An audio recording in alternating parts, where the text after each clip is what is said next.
Jordan Cronenweth, whom Ridley Scott hired to be the director of photography on Blade Runner, was one of the greatest cinematographers of our modern age. I think Jordan was one that represented probably one of the best of the best. And Jordan is one of the most important cameramen in Hollywood at that point. Well, we all paint with light, but he was one of the grandmasters, as far as I'm concerned. He was born here in California in 1935, and when Jordan came to working age, worked as an assistant at the lab, in Columbia. I think Columbia was doing a Western and was short of camera assistants, and so he left the lab, his summer job, and went and worked as a camera assistant, and then never went back to school. When I met him at the American Film Institute, we clicked as friends immediately because we were both very passionate about photography. He'd even come out of that Connie Hall, Haxel Wexler school where I think Jordan had probably been an operator. Jordan and he struck up a relationship and a friendship, and then went on to, collaborate on the next 10 movies that Conrad did. And then I believe that it was a picture that Conrad was offered that he turned down and recommended Jordan, and Jordan went on to shoot that and started his career as a cinematographer. I'll tell you, one of the most amazing things that I remember about Jordan was on Cutter's Way. I was the AFI intern and trying to be, a fly on the wall. And he said, put a double in that light. And so I put a double in. And then he said, now put a single in. And he said, put a single in the light. And he turned to me and he said, Ernie, what do you think? A double or a single? You could have knocked me over with a leaf. I was just floored that this man would ask me what I thought about lighting his set. So I said, well, I think you ought to put a double in it. He said, absolutely right. Put a double in it.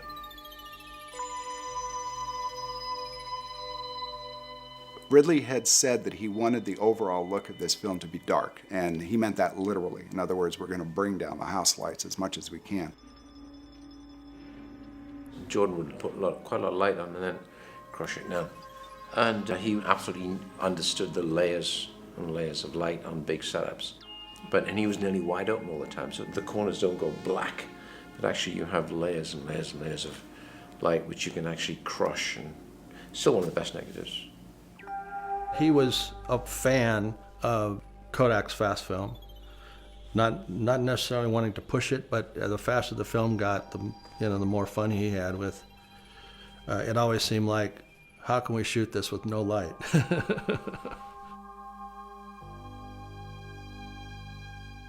He said, why don't we just deduct light? And I thought, well, that sounds like a great idea because I'm a grip, and now I'm going to be able to do a lot of lighting and, basically just putting big blacks up on over the side and just taking out the light. His favorite quote of mine was, it's not what you light, it's what you don't light that separates you from everyone else. So it's like the lack of overlighting, negative sources, negative fields, and good contrast.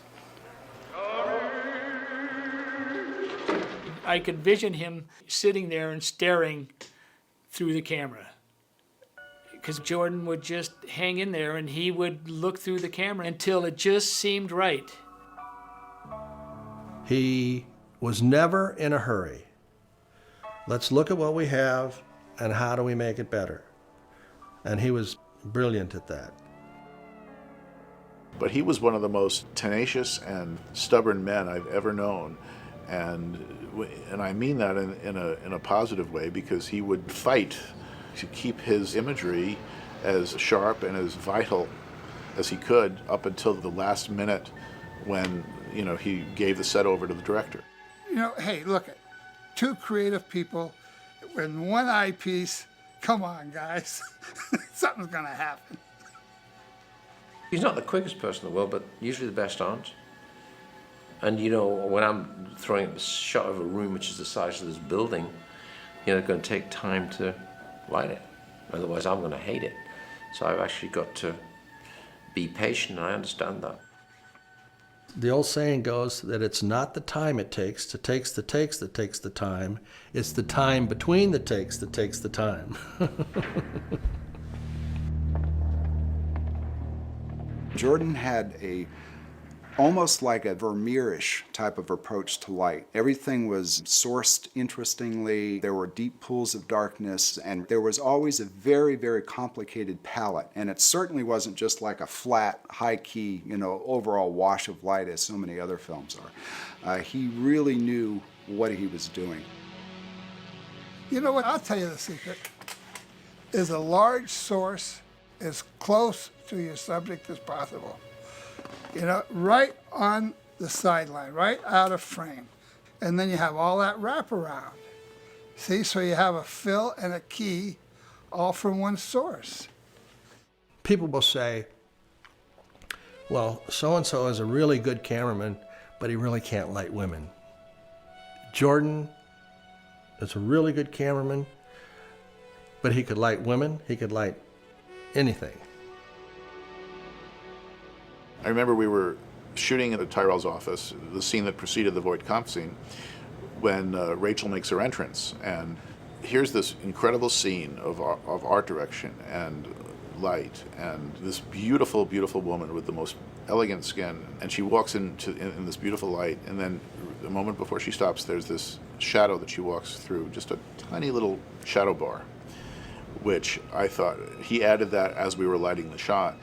And he looked at me and just gave me a little wink when he did that. And I knew exactly what he meant. It was like, yeah, this is it. This is like the cream in the coffee, as he used to say.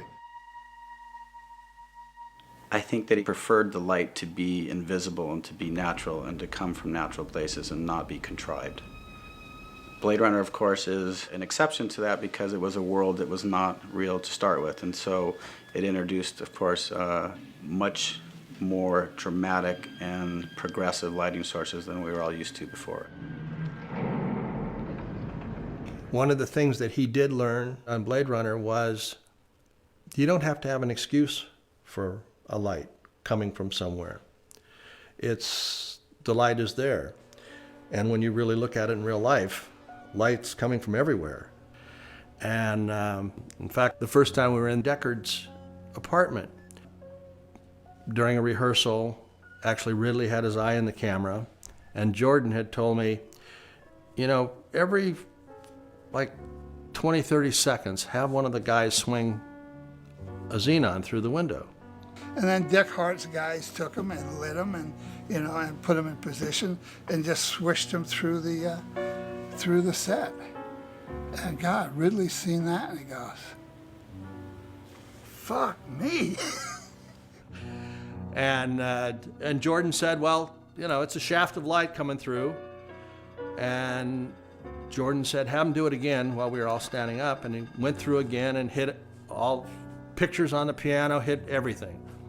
Well, Ridley said, I like that. Let's use it. And then that was the beginning of the Xeons. From that time on, the Xeons were everywhere. A lot of people that know Blade Runner do not believe that we had just 4 1-kilowatt xenon searchlights.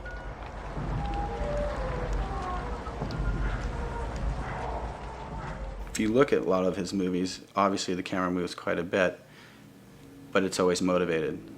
Our medium's storytelling, so we're advancing the story, and I think that he never wanted to interfere with that. He only wanted to enhance the experience, add content through light and through composition and through camera movement, if and when it needed to be moved. He was such a meticulous artist and would constantly run the setups through his head and talk about them with me.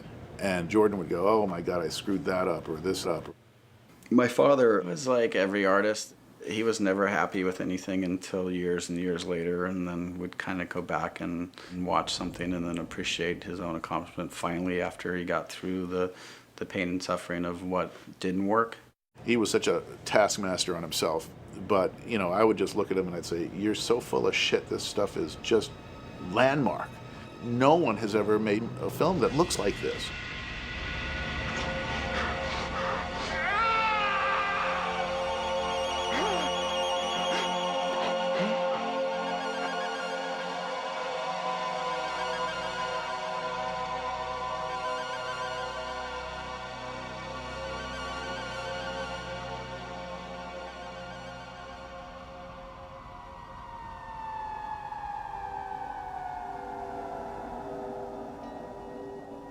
Looking back on it, Jordan was very proud of what we had done. Later, the film got ignored at Oscar time, which was really sad. The divine injustice of its lack of recognition by the Academy and by the ASC at that time was just frightening. He was a brilliant, brilliant cameraman, and I think he got screwed not being nominated for an Academy Award. There's no two ways about it. But in Jordan's case, he won the BAFTA, which is the English Academy Award, for cinematography on Blade Runner, which was well deserved. Interesting, BAFTA, it's the opposite way that our Academy works. You know, that's why often you hear when people get nominated here, it's all about the nomination and not so much the award. Of course, everybody wants the award, but there it's your peers that actually decide that. So it meant a lot. It was nice validation for, you know, an accomplishment. Do you know when he won the BAFTA? It was the middle of the night, and he called me from England. He called me from England and said, "We've won the BAFTA. We've won the BAFTA," and he included me as a partner in that, and I was stunned at his generosity. I learned a lot from that man. He was comfortable enough as an artist and as a professional that he looked at sharing his knowledge as a gift that he could give to other people. You know what? I tell you something. All your good photographers are sharers. They don't have any secrets because they know there's no secrets.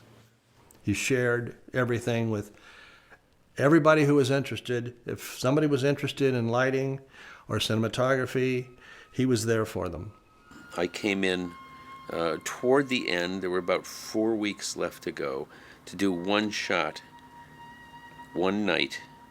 It was the car going through the tunnel, the 3rd Street tunnel downtown with the white tile walls and everything. And Ridley liked what I did and kept me for the rest of the show. And Jordan, one of the most wonderful human beings I've ever known, was very generous, and he just said, "Ridley likes your stuff, go out and do it." He just sort of gave me a free hand to do. I knew what filtration, I knew what they were doing with smoke, and had a sense of some of the lighting setups. So I was able to replicate Jordan's work very easily. He didn't feel like he had any mysterious secrets or exposure secrets or tricks that for a long time people kept to themselves. And so there's a whole array of us that grew up under his tutelage that are all shooting, working cinematographers now, all in the ASC. Everybody, it seems, that was fortunate enough to work with him certainly gained a lot by that experience. One of the things I learned from Jordan is, if you think of something at take 3 or 4 that you want to change, or you get an idea, I mean, creativity is a linear process. And let's face it, a creative mind doesn't stop creating just because you start shooting take 1 or take 5. And if, Jordan thought of something that he wanted to do after the first couple of camera takes, he did it, and he threw it in.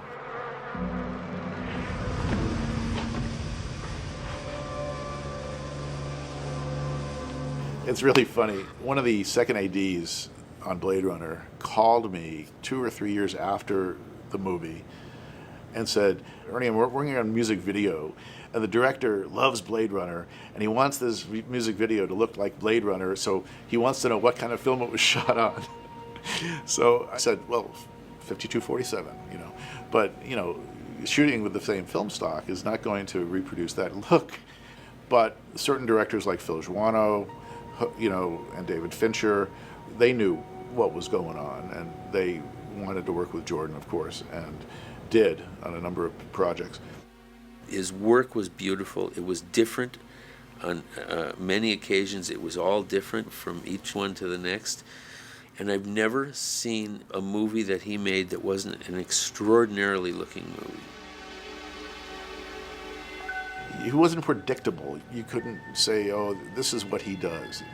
What he does was constantly reinvent himself and do different things. And I think that is one of the most amazing things about his artistry, is that you couldn't define him by one movie or by one scene or by one conversation.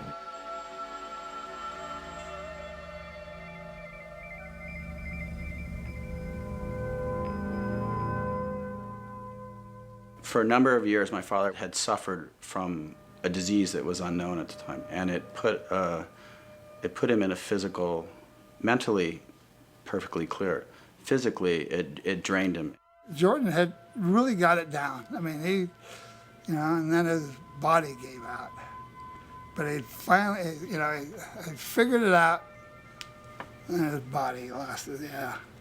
He was misdiagnosed, and the medication he was taking was the exact opposite of what he should have been taking for what was really wrong with him. In the end, when we finally discovered what it was, and embarrassingly, it wasn't a doctor that discovered it. They were at a cocktail party, 6 months after Blade Runner, and someone inadvertently said, "How long has your husband had Parkinson's disease?" And she was like, "No, of course, he's got MS." She said, "Oh no, he's got Parkinson's." I think they went to a neurologist that week, and he got back about 80% of his mobility and went on to do 5 or 6 more features. He dealt with it so evenly, and so he would joke about it. And like I said, he's just a kind and gentle man, and he didn't let his physical problems interfere with his art. You could never feel sorry for yourself or let your fatigue or your duress come into play when you saw someone that had so many obstacles to overcome, that never ever lost focus, compromised shots, let integrity drop. It was always about the shot till the end when they called her out. But I don't know how he did it. I have no idea how he survived. It's a testament to willpower and durability and the inner strength of a human being.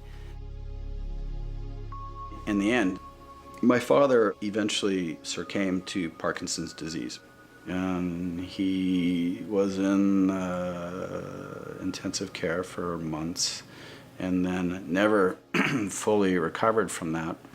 I was kind of embarrassed with myself because I didn't want to be there. I knew I should be there. It was one of those things where I knew I should be there and I should show my respect, but he was in such sad shape that I don't know if he would have wanted me there. And I tell you, He just didn't wake up after Thanksgiving one day. And so I think that at some point the burden was too much, and the strength it took to fight it was too much, and he didn't.